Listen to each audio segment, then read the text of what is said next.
girl child is a blessing, a wonderful one that comes with lots of benefits for the family and the society at large. The girl child, when trained, becomes even more of a divine blessing for the family, the society at large as well. My guest today on Prime Woman is a showcase of such blessings, not just to her immediate family, but to the society. She's traversed all corners of economy to bring joy to the faces of people. Who is she? You will get to find out. The show again is Prime Woman, and I am Elizabeth Abai. Relax. Let's have this discussion.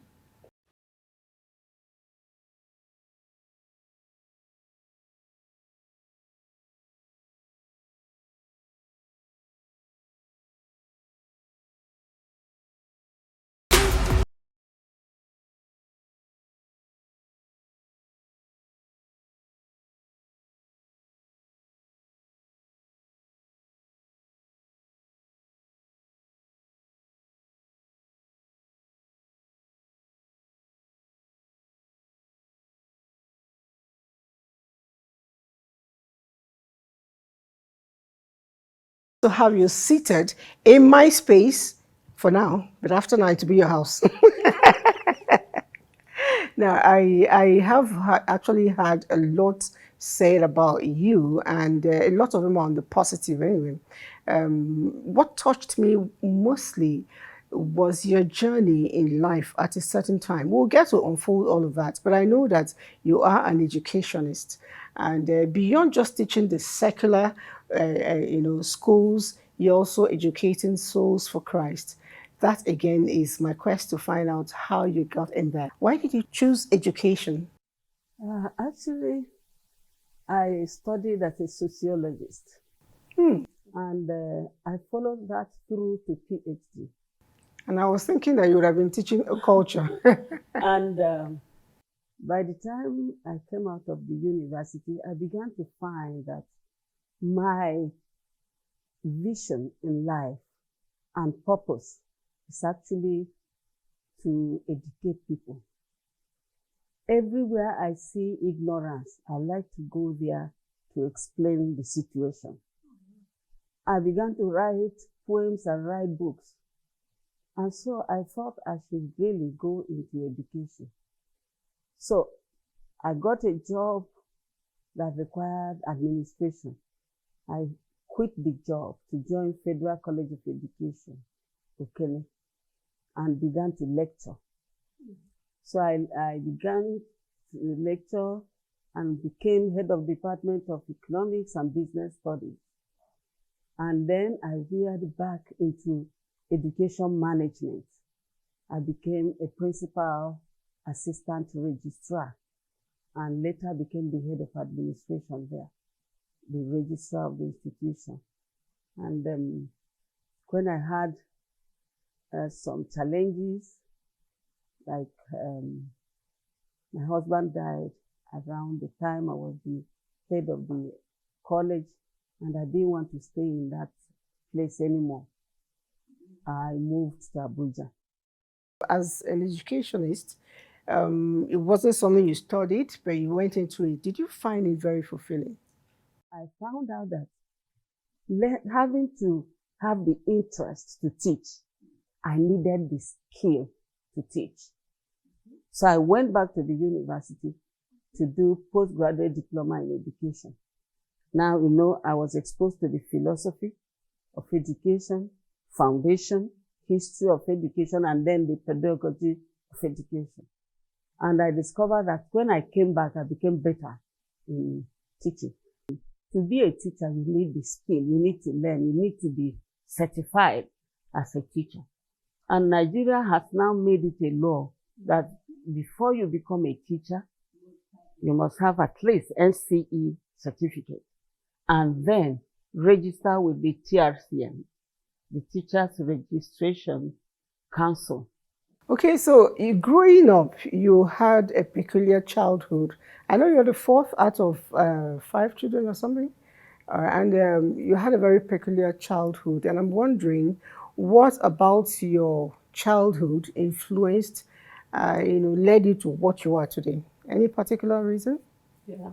I By the time I was 2 years, I had lost my father. And so I lived with my mother through my childhood. And my uncle was very close to Dr. Nnamdi. In the evening, he would come to my uncle and they would roast plantains. He loved plantains. And I would eat with them. They would put me down to go and bring their newspaper. And the newspaper in those days, they were taller than me. I remember. So when I carried the newspaper, I won't see where I'm going. I will just be coming until my uncle will grab me that I've reached the table. So they would take the newspaper and they would read and smile. Oh, Queen said this. Yes, the House of Commons said that. You know. Tabloid. And back to my mother, a disciplinarian, who would tell me, you have to go to school, you have to be a lawyer. That's what my father told me you and your sister would be. So I grew up with people who are motivating me not to stop short. Schooling, because you're not married to Igbo, and a lot of people around you are multi-ethnic. I'd like to know, why did you choose to move around and ensure that you inculcate Nigeria all around you? My father's house, I met Igalas there. I met Lupe people who were helping in his produce business. And so I didn't have ethnicity bother me when I was growing up. And so when the Yoruba man came as a medical doctor on youth service and was very friendly with my brothers, and I fell in love with him. You came to do youth service and carried wife. And carried wife. It didn't bother me so much to introduce him to my mother and to my uncles. But you were the first person to go to university in your community. The first female graduate. Okay, the first female graduate. There were other male graduates now, but I became the first female graduate in the Enugu Ezike. Some say that the private schools deliberately, especially in Abuja, choose curriculum that is not Nigerian. And I'm wondering why. Private schools are supervised by the ministry. The ministry gives them the curriculum. The ministry gives them the textbooks. The ministry determines the examinations they give to their children. WAEC. They don't have their own. They have junior WAEC, they have the senior WAEC. There is not the NECO. So all these are in the hands of government. How come that government lets a school choose a curriculum that is not Nigerian? Now, when you have trained the children with British curriculum or American curriculum, will they go and become Americans? Or will they serve this nation? The same question I ask. In my school, my first school started 1978. 1978? 16th of August, 1978, in Kwara State. I have actually sold it off now to somebody else. I did tell you that you're through Nigerian. You've gone around, even in Kwara State. We started this one 1998 September. The objective of education is to make the child function in his community effectively. There is a culture that is not ours, but it looks like we have actually borrowed it in. We call it the prom night or graduation time. And parents are tasked. Students wear things that I don't want to begin to talk about. We've seen children, 15 years, 16 years, they fix lashes, they fix nails, and they wear bodycon for such things. Can we curtail this thing? What's your take on it? I agree with you. Indeed, our school uniform has length to get to. We are careful what we expose our children to. We don't do no prom nights at all. One time, the Senate asked me to come and say something during their retreat or something on higher education in Nigeria. Which way? For the next 20-something years, higher education. And I sent camera to snap all the public schools in Abuja. By the time the pictures came, I gave the lecture, and I said, right now, a picture is more than 1,000 words. Let me show you the situation now. So you can now by yourself conjecture where we will be in the next 10 years. I began to reel the pictures. I saw a woman close to where I was standing by the side of the audience watching, stood up and did like this. By the time I looked, it was Adele Williams, and she was shedding tears.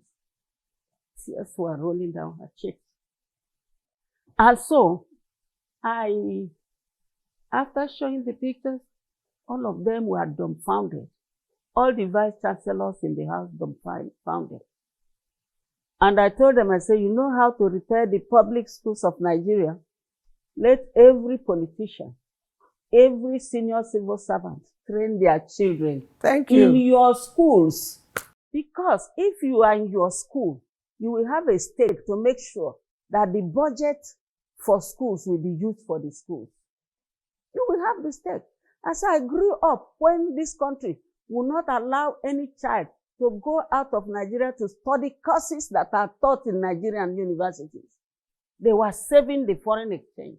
But education is one place where you cannot divorce the skill of teaching from the morale of the teacher.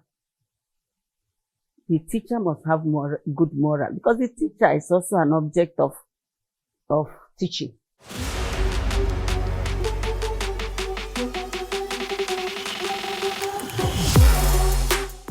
Widows go through a lot, and a little girl told me that you may have had your own share. I actually have written a book, The Challenges of Widowhood. Maybe before you go, I'll show you a copy. I'll give you a copy. It's a place I don't like to go to because it spoils my day.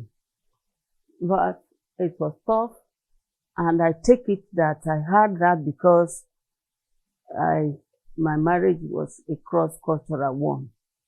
And so maybe they didn't understand me. I am Igbo, my husband Yoruba. And in those days, intermarriages like ours were very few. In his village, I was the only Igbo person there. And it's a big place. So I was just different. There's anything I do, you read it through, that she's not from here. We pull through it, and we are the darling of the house now. I wrote everything about it in The Challenges of Widowhood. What pulled you up eventually? God was with me all the way, solidly all the way. That I got born again in 1993 was God planning for me to cope with the death that came 1996. One word helped me a lot.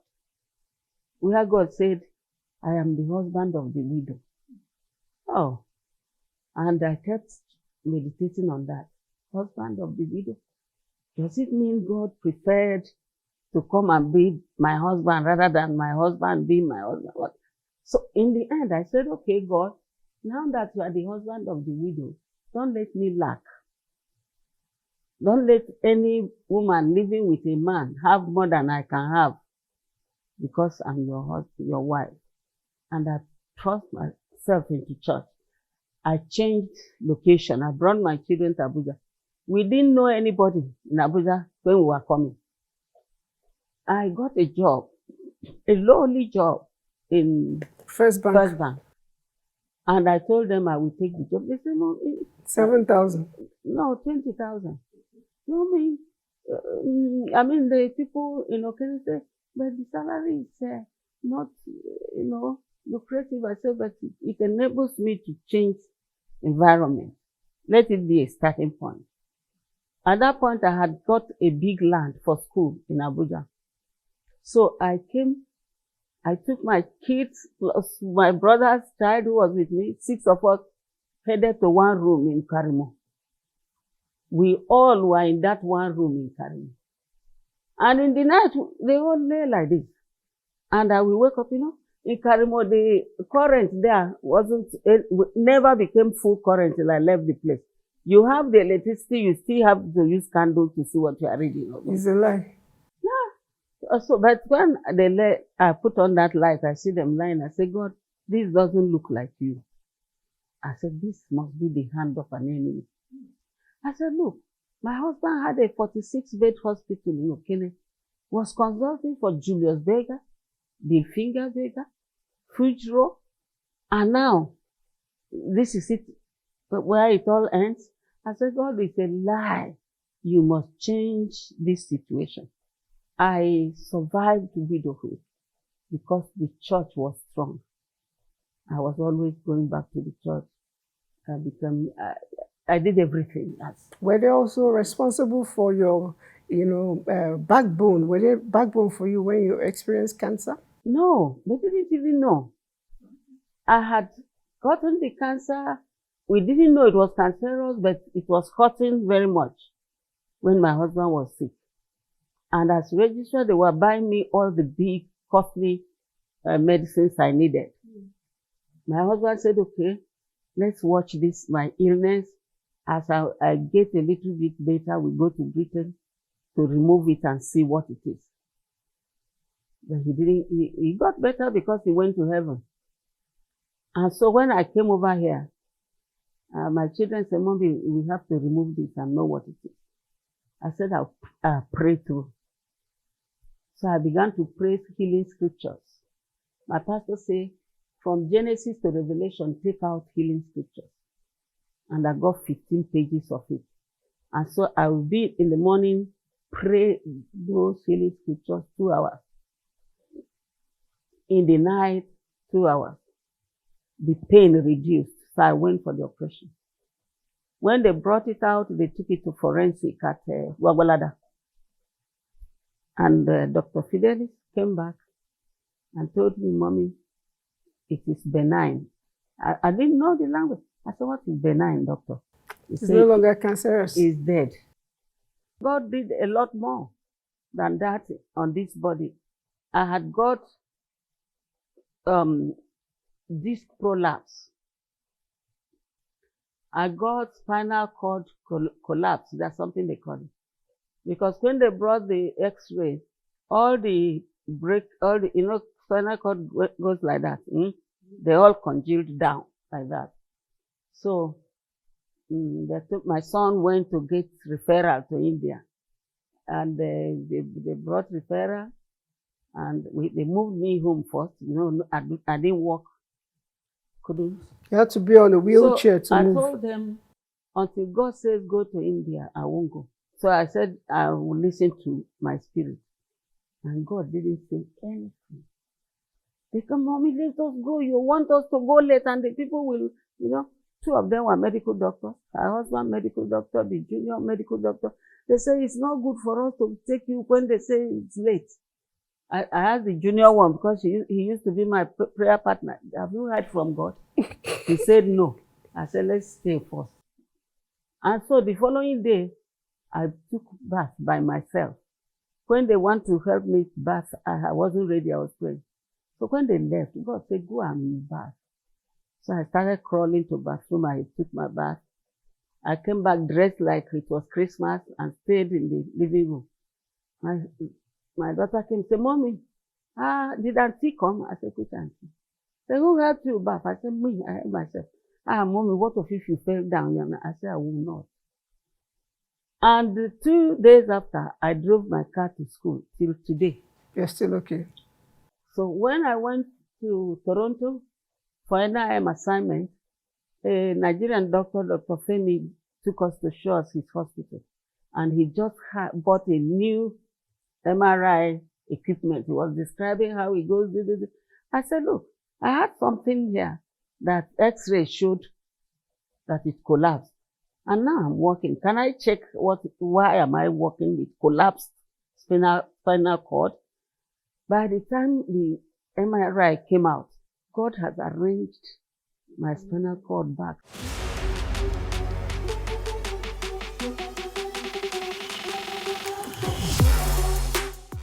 Once upon a time, you were with Enugu Broadcasting Corporation. So what did you do with us? The governor came onto the phone that, please, I want you to come and head ESBS for me. I want to transform that place. I said, Governor, my hands are full, but I will come. I headed the place for 7 years. Oh, wow. And turned the place around. The only thing hard to do, I said everybody who wanted to work with us should go pay into our account and bring their receipt. When the governor heard, governor told me, hey, what does that mean? He said, you've entered into their farm. Even the ones in Lagos who made money, they weren't accounting for the money to Enugu. They were spending their money in Lagos. And I said, MD, why should that be? MD said those ones in Lagos are sacred cows. So I transferred all of them back to Enugu and took new staff to Lagos, and money was coming. We were paying our staff and remitting money to the state. Because I said, if you don't remit money to the state, there will be no reason for you to, they should disband. You know? So I enjoyed working there. That's a good one. Because the staff were cooperative.